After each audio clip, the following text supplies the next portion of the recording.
Good morning, girls. My name is Rajeswari. I am working as a chemistry lecturer in Sir CRR College for Women, Eluru. Today, in this video, we discuss about the various properties of D block elements.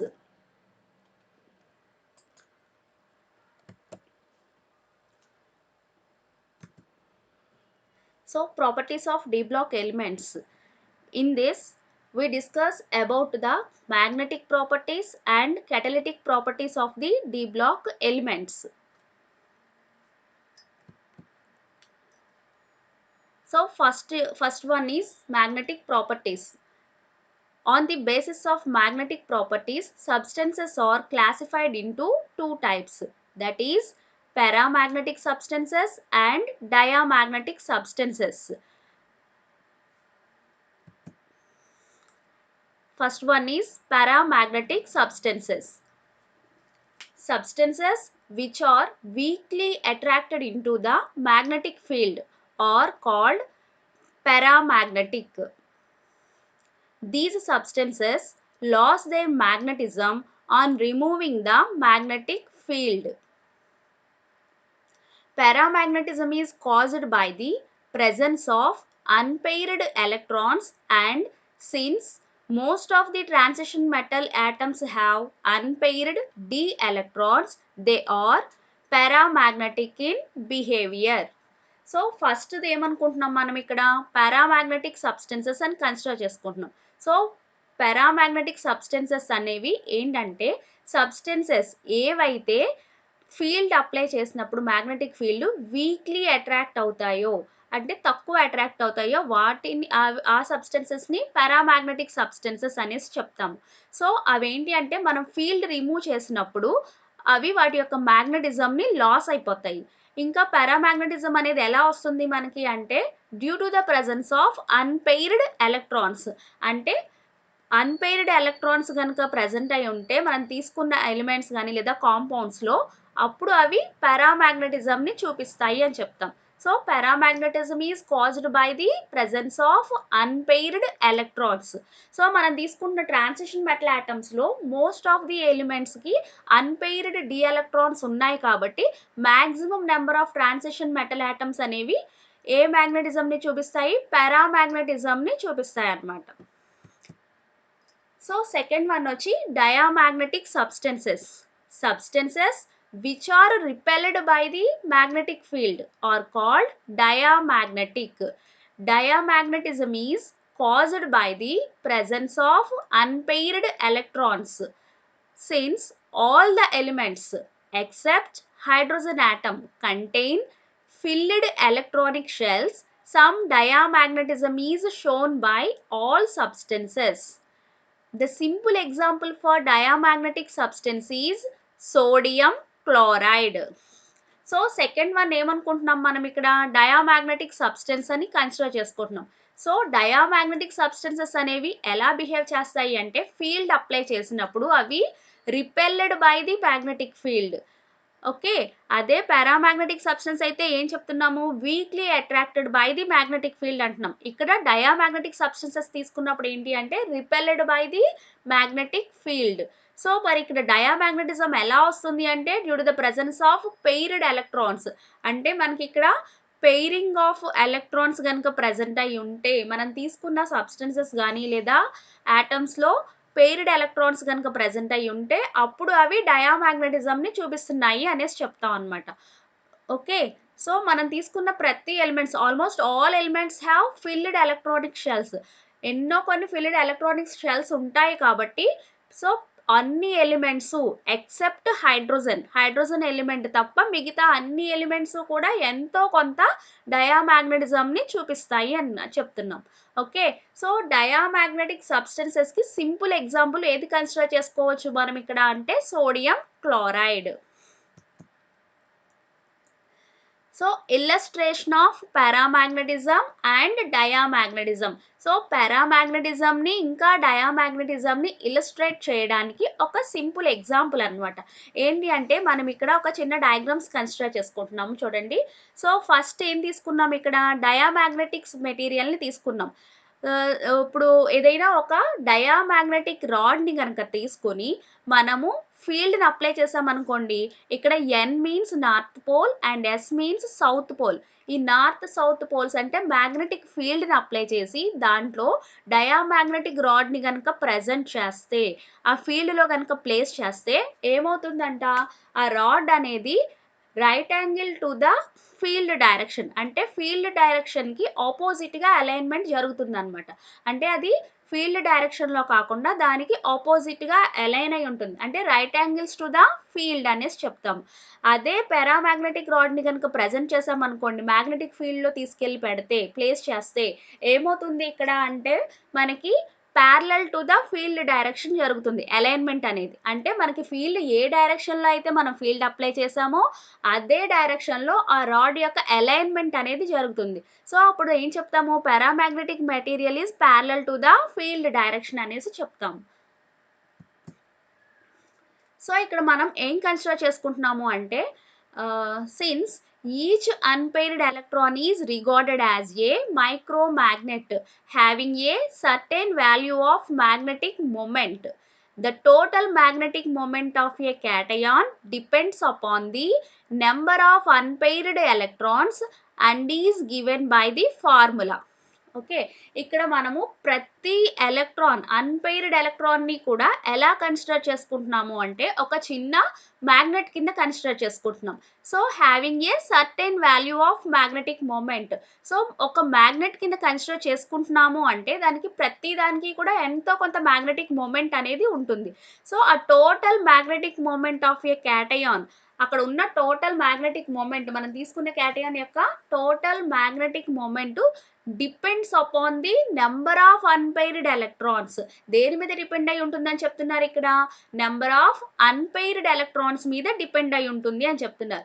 So, ఆ magnetic మొమెంట్‌ని, total magnetic మొమెంట్‌ని calculate చేసుకోవడానికి మనకి ఇక్కడ ఒక formula ఉందన్నమాట. ఏంటది అంటే μm is equal to square root of n into n plus 2 Bohr magnetons. Bohr magnetons అనేవి ఇక్కడ యూనిట్స్.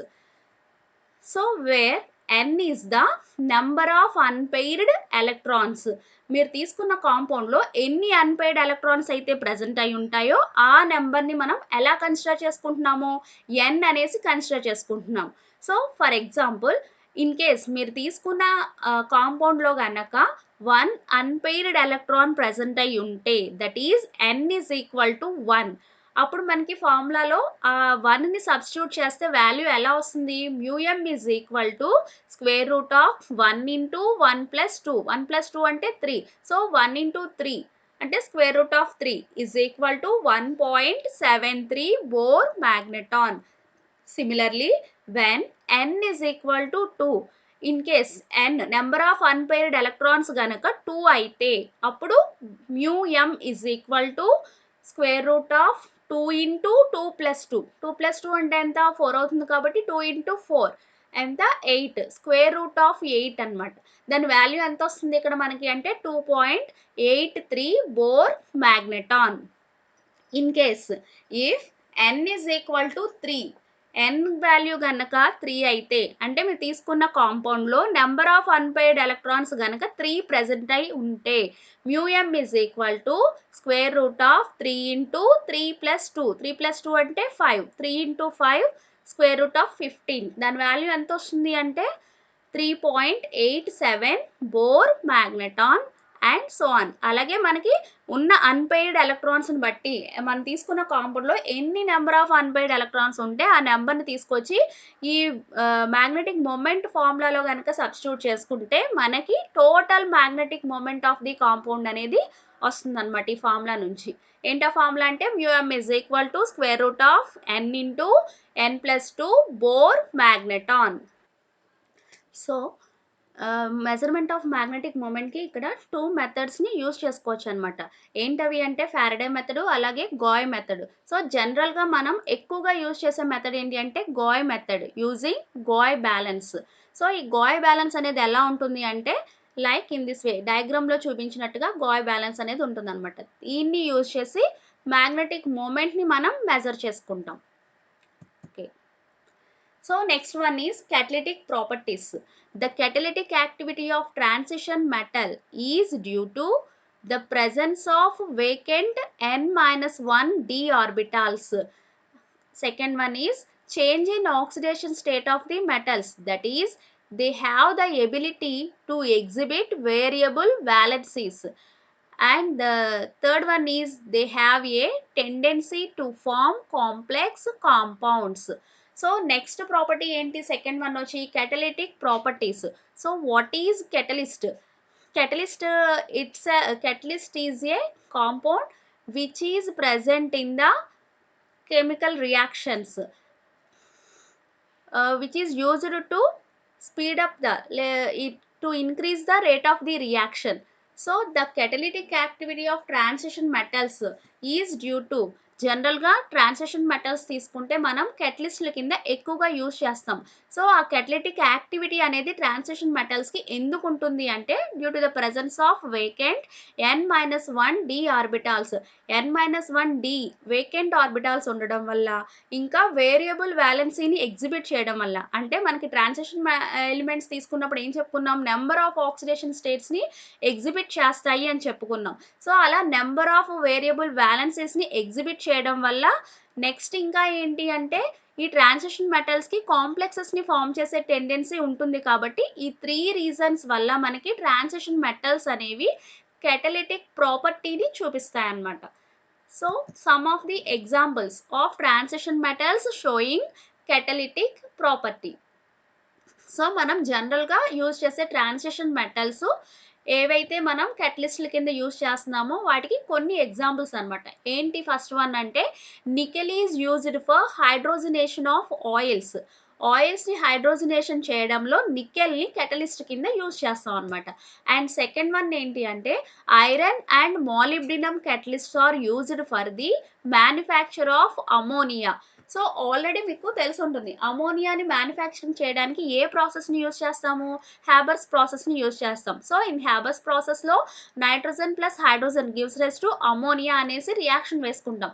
సో ఆ రియాక్షన్ వేసుకునేటప్పుడు యారో మీద మీరు ఏం వేస్తారు, అక్కడ ఐరన్ అనేసి తీసుకుంటాం. సో ఇక్కడ ఏంటి అంటే మనకి ఐరన్ని కెటలిస్ట్ కింద యూజ్ చేస్తున్నాం in presence of molybdenum.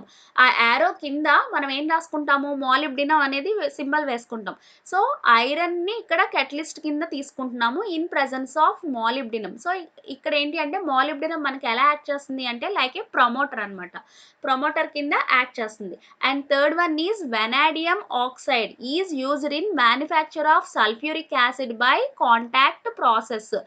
Third ఏంటి అంటే సల్ఫ్యూరిక్ యాసిడ్ని ప్రిపేర్ చేయడంలో ఏ ప్రాసెస్, కాంటాక్ట్ ప్రాసెస్లో అక్కడ కెటలిస్ట్ కింద దేన్ని యూజ్ చేస్తాము అంటే వెనాడియం ఆక్సైడ్ని యూజ్ చేస్తాము. And fourth one is manganese oxide is used in the decomposition of hydrogen peroxide. Hydrogen పెరాక్సైడ్ని డికంపోజ్ చేయడానికి, డికంపోజిషన్ ఆఫ్ హైడ్రోజన్ పెరాక్సైడ్లో మ్యాంగనీస్ ఆక్సైడ్ని కెటలిస్ట్ కింద యూజ్ చేస్తాం అనమాట. So okay, from this video ఇక్కడ మనకి సమ్మరీ కనుక కన్సిడర్ చేసుకుంటే ఏమేమి నేర్చుకున్నాం మనం ఈ వీడియో నుంచి, magnetic properties of the transition elements. ఆ మ్యాగ్నెటిక్ ప్రాపర్టీస్ ఎన్ని ఉన్నాయని కన్సిడర్ చేసుకున్నాము అంటే 2 ప్రాపర్టీస్ ఉన్నాయి అనేసి, 2 టైప్స్ ఆఫ్ ది మ్యాగ్నెటిక్ ప్రాపర్టీస్ని చూపిస్తే ఏ సబ్స్టెన్సెస్ తీసుకున్నా అనేసి కన్సిడర్ చేసుకున్నాం. ఏంటవి అంటే పారామాగ్నెటిక్ సబ్స్టెన్సెస్ అలాగే డయామాగ్నెటిక్ సబ్స్టెన్సెస్ అని 2 types of substances basing on their magnetic behaviour consider చేసుకున్నాము. వాటి గురించి చెప్పుకున్నాం. పారామాగ్నెటిక్ ప్రాపర్టీ అనేది ఎలా వస్తుంది, అలాగే డయామాగ్నెటిక్ ప్రాపర్టీ అనేది ఎలా వస్తుంది అనేది. నెక్స్ట్ ఇంకా కెటలిటిక్ ప్రాపర్టీస్ గురించి కన్సిడర్ చేసుకున్నాం. సో కెటలిటిక్ ప్రాపర్టీస్ అనేవి ఎలా ఎగ్జిబిట్ చేస్తాయి, ట్రాన్సిషన్ మెటల్ ఆటమ్స్ దేని వల్ల ఎగ్జిబిట్ చేస్తాయి అనేసి చెప్పుకున్నాము. అలాగే దానికి కొన్ని ఎగ్జాంపుల్స్ని కూడా చెప్పుకున్నాం అనమాట. ఇక్కడ ఏంటి అంటే ఈ స్లైడ్లో మనం ఇక్కడ రిఫరెన్స్ బుక్స్, ఈ ఇప్పుడు వరకు చెప్పుకునే టాపిక్ అంతా కూడా ఎక్కడి నుంచి కలెక్ట్ చేసుకున్నాము ఈ మ్యాటర్ అంతా అంటే ఏ బుక్స్ కన్సిడర్ చేసుకున్నాము, unified chemistry third semester by OP Agarwal, doctor OP Agarwal. అలాగే Kalyani unified chemistry third sem by YR Sharma, K Ramarao. Next ఇంకా డయాగ్రామ్స్కి వచ్చేసరికి ఏంటి అంటే వికీపీడియా నుంచి కన్సిడర్ చేసుకున్నాం అనమాట.